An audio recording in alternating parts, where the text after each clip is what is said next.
Hello everyone, so welcome back to my channel Knowledge Base Expert. So last video में हम लोगों ने पढ़ा था व्हाट इज़ RDBMS। RDBMS में कौन कौन से कंपोनेंट्स होते हैं, यानी कि एक टेबल जो रोज़ और कॉलम्स की फॉर्म में होते हैं उसके कौन कौन से कंपोनेंट्स होते हैं, like tuple, domain and attributes.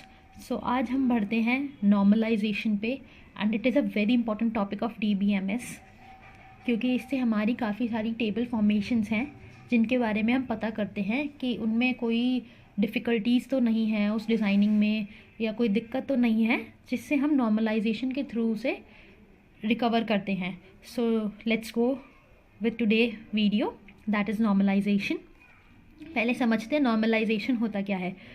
It is a process of organising data in database to avoid data redundancy, insertion anomaly, update anomaly and deletion anomaly.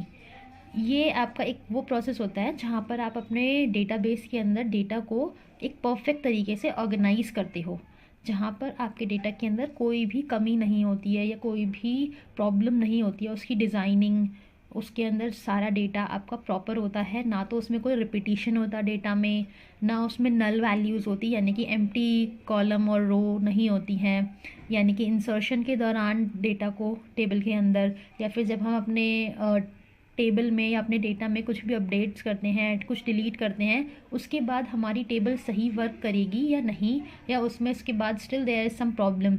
तो ये हम लोग नॉर्मलाइजेशन से इसे कवर करते हैं। So there are various types of normalization. Basically there are 4 types of normalization. तो सबसे पहले हम फर्स्ट नॉर्मल फॉर्म पढ़ते हैं जिसे हम 1NF भी बोलते हैं। सो व्हाट इज़ 1NF पढ़ते हैं, इसके बारे में क्या होता है। जैसे जैसे आप पढ़ेंगे आपको समझ आता रहेगा। स्टार्टिंग में थोड़ा सिंपल लगता है, बाद में धीरे धीरे थोड़ा सा लगेगा आपको कि डिफ़िकल्ट है, बट ऐसा कुछ नहीं, आप प्रैक्टिस करोगे बहुत अच्छे से समझ में आएगा आपको। A relation is in 1NF if each attribute contains only atomic value. वो टेबल या फिर वो रिलेशन टेबल्स का 1NF कहलाता है जहाँ पर आपकी एट्रीब्यूट के अंदर केवल 1 वैल्यू होती है। यानी कि ये एक शॉर्ट फॉर्म में लिखा है, इससे आपको अच्छे समझ में आएगा। A column of a table can not hold multiple values, यानी कि आपके टेबल के अंदर जो कॉलम्स दिए हुए हैं उनमें एक रो के अंदर, यानी कि एक सेल जो होता है उसके अंदर केवल एक ही वैल्यूज़ होंगी, डबल वैल्यूज़ नहीं होंगी किसी भी कीमत पर। अगर उसमें एक से ज़्यादा वैल्यूज़ आ रही हैं तो वो आपका 1NF का रूल फॉलो नहीं कर रहा है। ये एक एग्जाम्पल है 1NF का, जहाँ पर मैंने आपको बताया ही था ऑलरेडी कि एक कॉलम के अंदर एक ही वैल्यूज़ होंगी, एक से ज़्यादा वैल्यूज़ नहीं होंगी, अदरवाइज़ वो 1NF का रूल फॉलो नहीं करता है। तो सपोज़ मेरे पास ये एक टेबल है जहाँ पर मेरे पास एम्प्लॉई ID एट्रीब्यूट है, employee name, employee address and employee mobile number.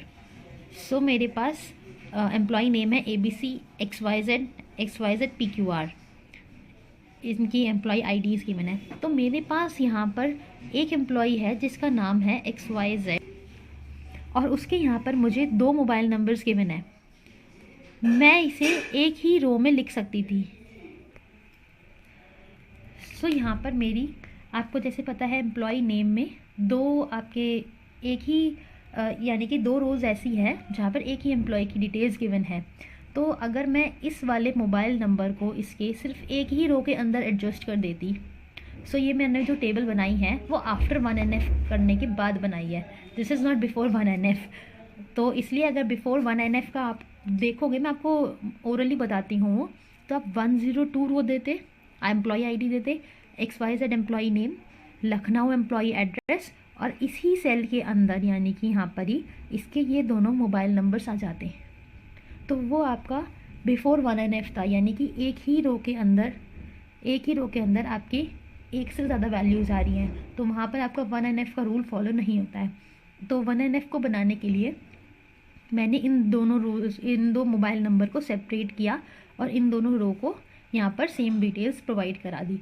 तो ये टेबल जो है मेरी आफ्टर 1NF के बाद है, यानी कि जब मैंने फर्स्ट नॉर्मलाइजेशन कर लिया। एंड प्लीज़ ये एम्प्लॉई मोबाइल नंबर्स जो मैंने डाले हैं ये रैंडम है, कोई भी इन्हें कॉल मत कीजिएगा। So that is the reason why we have to do first normalisation, जहाँ जिससे कि आपको डेटा जब आपका ये तो बहुत छोटी सी रोज़ है, जब आप कंपनीज़ का डेटा देखोगे तो उसमें कई लाखों में होती हैं रोज़, तो वहाँ पर आपको बहुत प्रॉब्लम होगी अगर आप एक ही सेल के अंदर आपकी एक से ज़्यादा वैल्यूज़ होती हैं। तो इसलिए इसे हमने यहाँ पर 1NF करके डबल रोज़ में डाल दिया है। आई होप ये आपको क्लियर हो गया होगा। So this is known as 1NF। अब हम आते हैं सेकेंड NF पे, यानी कि जिसे हम बोलते हैं 2NF, second normal form. Second NF क्या होता है, यहाँ पर एक कंडीशन होती है, जैसे आप आगे बढ़ेंगे तो सेकेंड NF एक टेबल जब कहलाएगी जब वो उससे पहले वाले NF फॉलो करेगी, यानी कि 2NF से पहले क्या पढ़ा हमने 1NF। अगर वो 1NF फॉलो कर रही है और एक सेकेंड कंडीशन और है, अगर वो ये दोनों कंडीशन फॉलो कर रही है तो वो आपको 2NF कहलाएगी, अदरवाइज नहीं कहलाएगी। First condition is that table should be in 1NF। Okay, we know what is 1NF, तो अब आप निकाल सकते हैं कि क्या ये मेरी टेबल 1NF में है। ठीक है, सेकंड पे आते हैं। No non prime attribute is dependent on the proper subset of any candidate key of table. यहाँ पर आपको डेफिनेटली दो वर्ड्स ऐसे मिले जो आपने कभी नहीं सुने हैं या पढ़े हैं अभी तक, non prime attribute and candidate key. तो इनका मतलब समझते हैं सबसे पहले क्या होता है, फिर उसके बाद बताती हूँ मैं कि ये यहाँ पर कहना क्या चाह रहे हैं।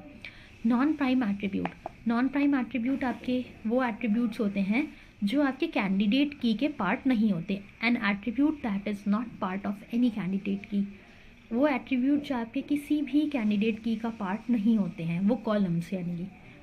अब हम आते हैं कैंडिडेट की पे। कैंडिडेट की is a minimal set of attributes that uniquely identifies each tuple with in table. Basically ये प्राइमरी की तरह होता है, बट प्राइमरी की is a top part, you can say a subset of primary की। कैंडिडेट की में आपकी एक या एक से ज़्यादा कीज़ होती हैं, यानी कि आपके कॉलम्स होते हैं जहाँ से आप डिफाइन कर पाते हो यूनिक रोज़। सपोज़ मेरे पास एक टेबल है जिसमें टीचर्स की डिटेल है, टीचर की आईडी है, टीचर किस सब्जेक्ट को पढ़ाती है और टीचर की एज क्या है। सो मैं अगर उसमें प्राइमरी की दूँ तो मैं केवल आईडी को दूंगी, टीचर की आईडी को।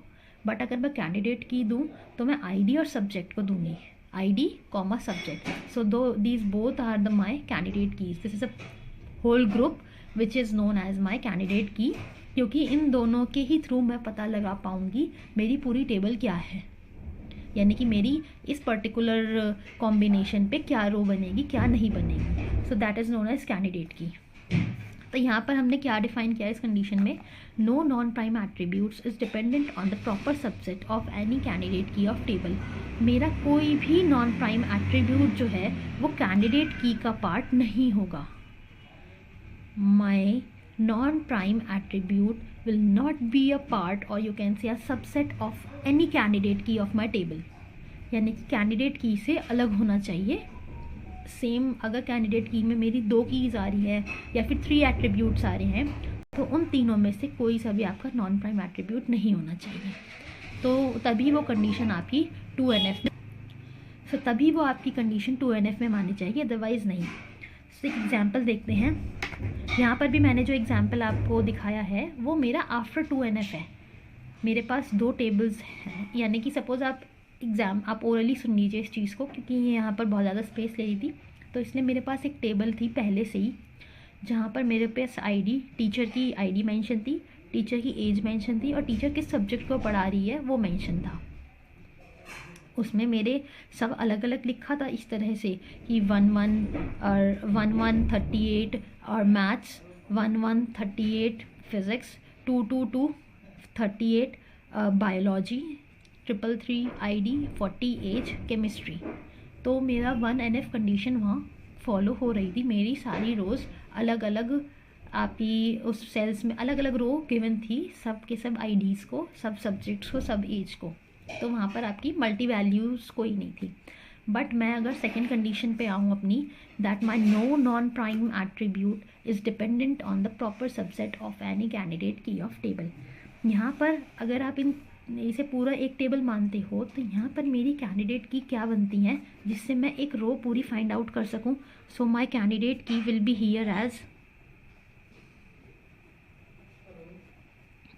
if you able to find it out, that is a ID, and subject. So अगर मेरे को आईडी पता होगी टीचर की तभी मैं पता लगा पाऊँगी कि हाँ ये टीचर है जो पढ़ा रही है, और अगर मेरे को सब्जेक्ट पता चलेगा तभी मैं पता लगा पाऊँगी कि हाँ ये टीचर इस सब्जेक्ट को पढ़ा रही है और ये इस एज की है। सो आईडी और सब्जेक्ट मेरे कैंडिडेट की हुए इस पूरी टेबल के। और अगर मैं नॉन प्राइम एट्रीब्यूट की बात करूँ तो वो मेरा एज हुआ, नॉन प्राइम एट्रीब्यूट हुआ मेरा एज।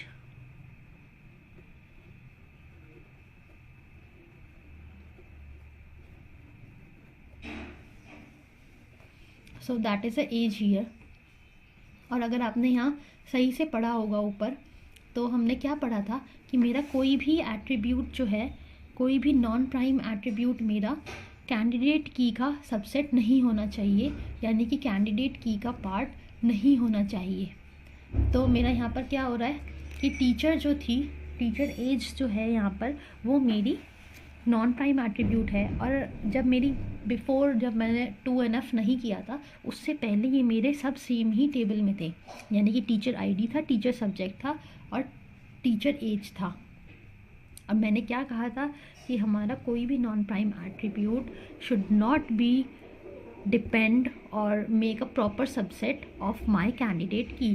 सो उन्हें अलग करने के लिए मैंने क्या किया, मैंने आईडी को एज के साथ अलग कर दिया और आईडी को सब्जेक्ट के साथ अलग कर दिया। नॉन प्राइम एट्रीब्यूट था एज, सो मेरा एज जो है वो डायरेक्टली डिपेंड था आईडी पर। सो दैट इज़ वाई उन दोनों को अलग करने के लिए, क्योंकि मैं 2NF बनाने के लिए मेरा नॉन प्राइम एट्रीब्यूट कैंडिडेट की पे डिपेंड नहीं होना चाहिए। एज मेरी आईडी पे डिपेंड थी। अगर मुझे आईडी ही नहीं पता होगी तो मैं एज कहाँ से पता लगाऊंगी टीचर की कि उनकी एज क्या है क्या नहीं है। तो एज पता लगाने के लिए मेरे पास आईडी है, तो मेरी एज डायरेक्टली डिपेंडेंट थी आईडी पे, इसलिए उसे 2NF में कन्वर्ट करने के लिए मैंने अलग अलग टेबल्स में कन्वर्ट कर दिया। टीचर डिटेल्स एक में कर दी, टीचर्स किस सब्जेक्ट को पढ़ा रही है वो एक में कर दिया, आईडी के साथ सब्जेक्ट्स डाल दिए, आईडी के साथ एज डाल दी। सो अब ये यहाँ पर मेरा नॉन प्राइम एट्रीब्यूट और आपका कैंडिडेट की बिल्कुल डिफरेंट हो गई है, वो एक दूसरे पर डिपेंड है ही नहीं। ये आपकी अलग टेबल बन गई है, ये ऑपोजिट, ये अपने आप में ही एक कैंडिडेट की बन गई है। आईडी एंड एज अलग अलग टेबल्स में कन्वर्ट हो गई है। सो that is a 2NF। I hope ये आपको क्लियर हो गया होगा।